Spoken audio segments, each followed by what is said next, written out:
मी केशवराव भोसले नाट्यगृह। साक्षात राजर्षी छत्रपती शाहू महाराजांनी माझी निर्मिती केली।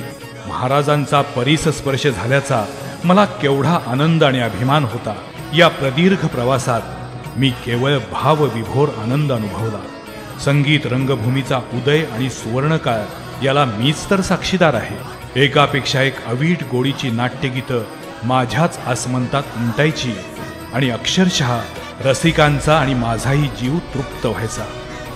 कितीतरी नामवंत अभिनेते माझ्यासमोर वाढले घडले। त्यांचे पल्लेदार संवाद, स्वगत आणि अभिनय बघितला की माझा मलाच अभिमान वाटायचा।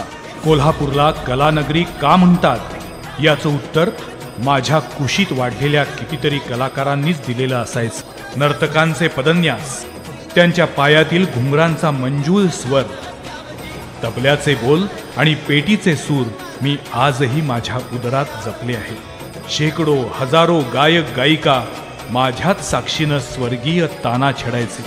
त्यांचे सूर, आलाप आणि हरकती ऐकल्या की मला माझ्या अस्तित्वाचं सार्थक झाल्यासारखं वाटायचं।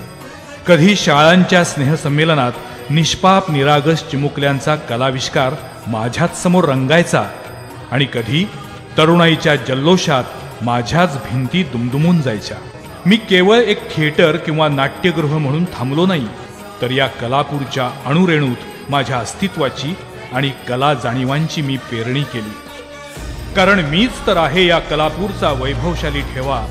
त्यामुळंच आज जरी मी या अग्नितांडवात उद्ध्वस्त झालो असलो तरी मला खात्री आहे माझ्या कलाकारांबद्दल, रसिकांबद्दल आणि पुनर्निर्मितीच्या बुलंद इच्छेबद्दल। मी केशवराव भोसले नाट्यगृह कोल्हापूरच्या प्रत्येक कलाकाराचा आत्मा आहे।